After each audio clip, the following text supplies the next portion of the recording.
Hello, YouTube. It's me, John Avenger. Once again, I'm clean shaven. I had to shave before my next review, and this review is of a 2003 slasher film mashup, crossover, and it is called Freddy versus Jason.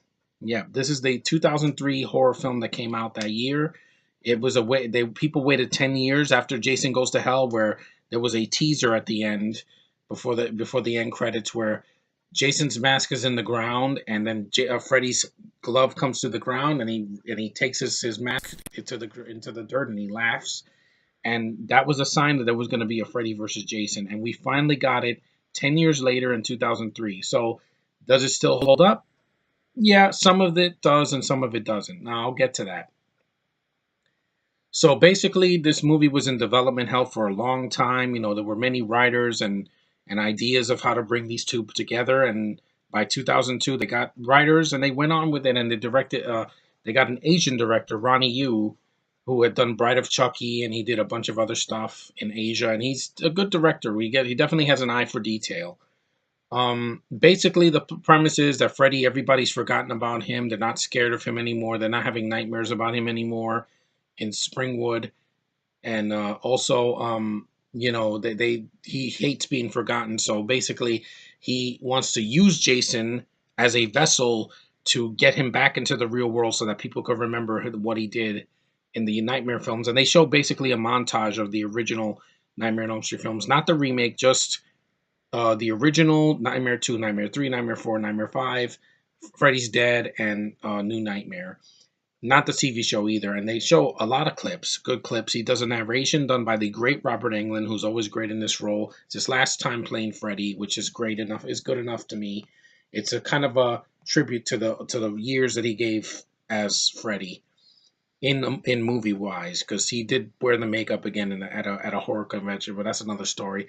And basically, he resurrects Jason's dead body from Jason Goes to Hell, and he pretends to be his mother, and he says, "You got to go to Elm Street, and the kids have been bad. You got to kill them for me and make them remember what fear tastes like." And I'm like, the film has a great opening where Jason is walking really slowly into Elm Street, and he kills a guy in the bed. The kills are amazing in this movie. Let me say the positives first. A lot of the kills are amazing. They're bloody. It's R rated. It's not PG-13, so they don't cut away most of the time. There's some great practical effects, with the decapitations and the blood and a lot of the kills. Yeah, there's some shoddy CGI. I'll get to that, but the kills are great. The film looks fantastic. I think the film, even for 2003, this film is uh like 14 years old, I believe. So the same year that Finding Nemo came out. It looks great. I think Ronnie Yu has a great eye for detail. The buildings in Canada, because it was filmed in Canada, look great. The sets and the lights and everything look fantastic. And it looks good in the daytime and the nighttime. It's not like it's bad CG, like green screen all over the place. It's real sets and real locations, so I appreciate that. The fight is great. I love the fight between these two. The first time Freddy and Jason fight each other is in the dream world. I don't like the red lighting. That's the only lighting I don't care for, because it looks like a virtual boy. It takes me out of the film. But the fight scene is pretty cool. And, there's another gripe I have with the film, but I'll get to that. Their second fight later on, where Freddy's shooting these barrels at Jason and Jason's swinging his machete. It's a fun movie. This is not a scary movie at all. There's some jump scares, but there's nothing that's going to make you lose sleep. And I thought also, it paid off. Getting these two together worked in a way that, could have never worked if they had done it like 1995 or something. They waited till the technology was there, and it paid off big time. The movie was a huge success. I wish they had a sequel. I didn't want to see a remake to Nightmare because it did not hold up like the original. The Friday the 13th remake is decent, but it's not as good as the original, and it's not better than this movie. Now, there are problems. The cast is very hit and miss. Robert Englund, great as Freddy. Don't have complaints. Ken Krasinger, he tries. He does good physical wise. Like but he's too tall to play Jason. He's like 6 foot something, and he's way too big. And also, I don't like the fact that Jason is afraid of water. He is not afraid of water, writers. Jason Voorhees walked into the lakes in most of the Friday the 13th sequels, in parts 4, in part 6, in part 7. I've seen these movies in part 8. He is not afraid of water. Screw that. I don't know why they thought that was a good idea. Also, Monica Keena, she's attractive, but she's not that great of an actress. She's just very below average. I do like Christopher Marquette, but he dies in a stupid way, and I thought he should have been the lead instead of Jason Ritter. That don't like him. He's always smiling. He's like, "I saw your dad kill your mom," and I swear this guy has the same face throughout the whole freaking movie. He doesn't have any of his father's talent, John Ritter, at all. Not the way he used to act. At least he could do more than just show a smiling face. It's a horror movie. Show some more, like dire emotion. The stoner guy, I did like. I thought he nailed the freaking stoner gimmick. He sounds just like Jason Mewes in Jay and Silent Bob Strikes Back and Clerks. He sounds just like him. He's like a Canadian version of Jason Mewes.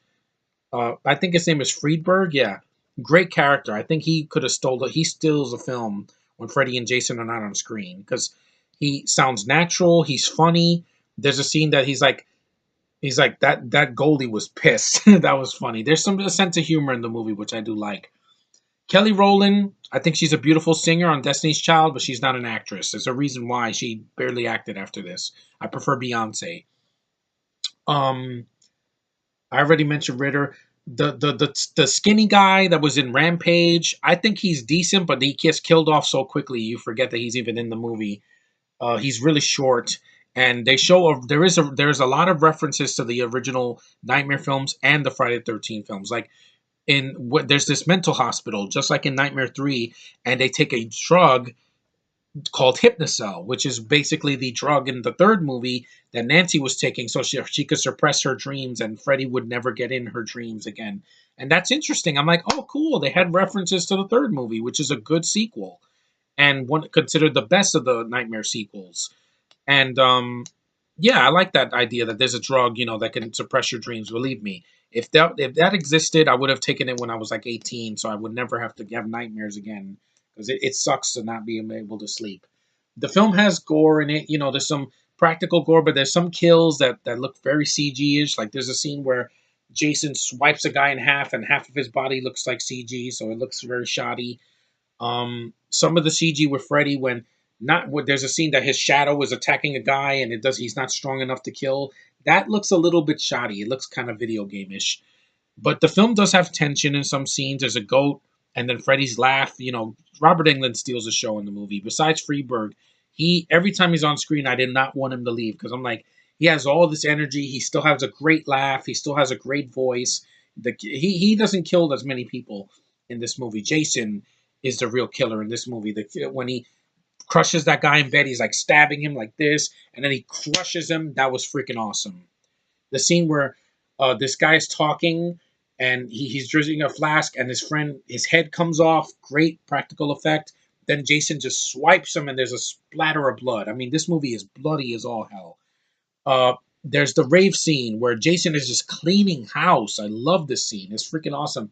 This dumbass fat guy, this southern guy, he's like, "Why don't you find yourself a pig to fuck?" And this guy's like, "You weren't invited." And then Jason just twists his head. I was like, "Holy shit, that's awesome." I didn't see this in the theater. I wish I should. I wish I could have seen it in the theater. I saw it on DVD when Blockbuster was still around. I rented it in the kiosk, and I was like, "This movie's awesome. I wish I could have seen this in the theater. It was so much fun."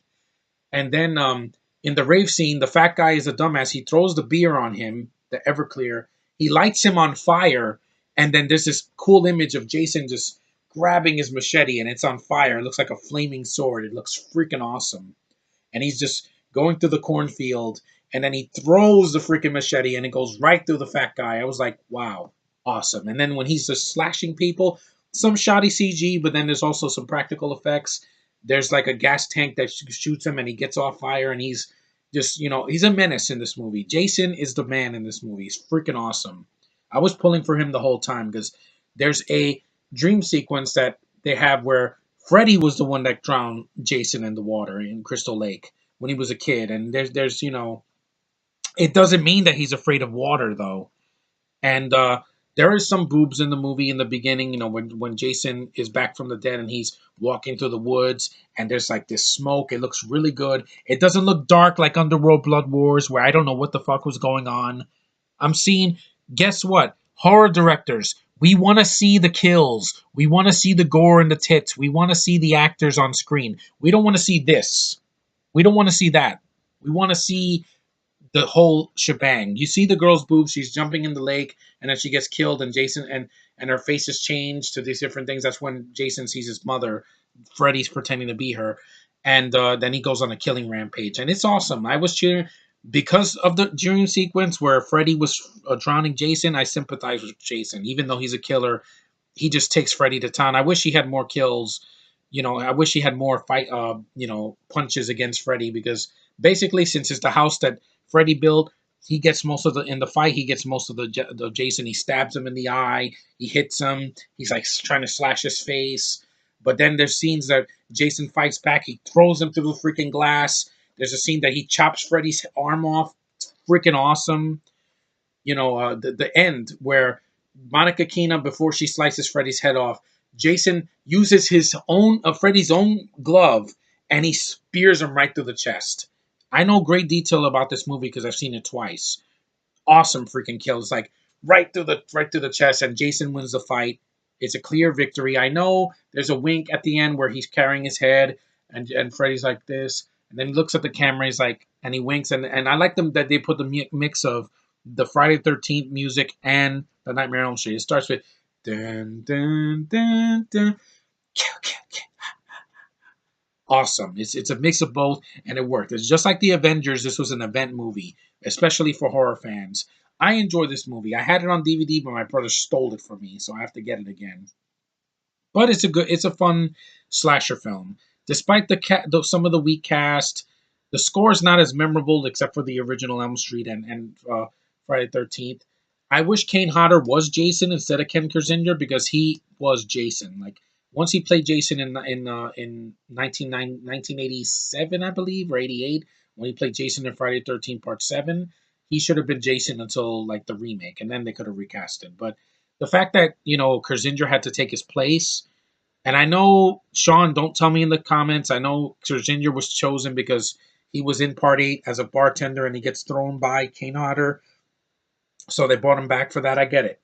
But, Kersinger did the best he could, despite being too tall and being Canadian, which it was filmed in Canada, so they got him. But he's not a bad actor. I'm going to say the physicality of Jason, he got. He nailed that to a T. It's just, some of the movements was just not Kane Hodder's movements. But anyway, despite that, the film did live up to the hype.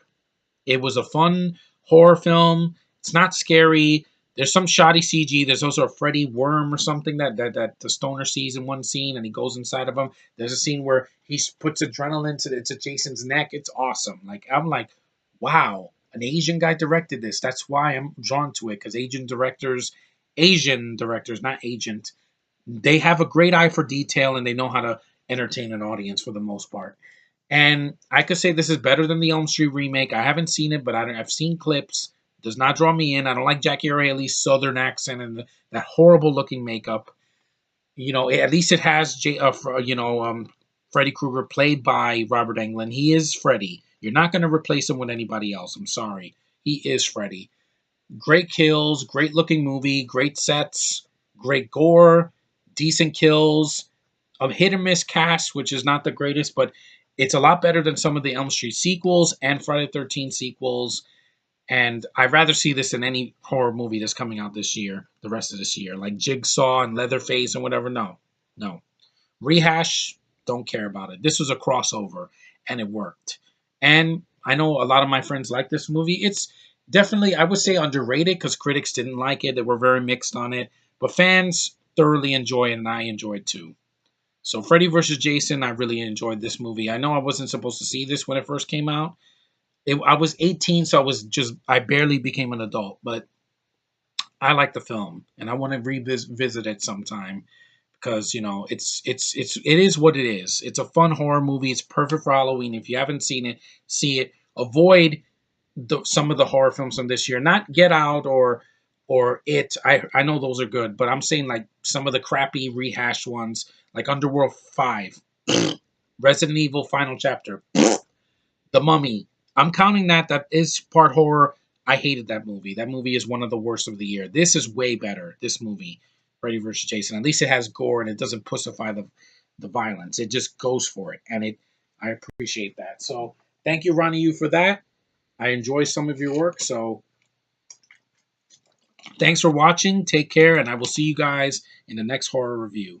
Take it easy.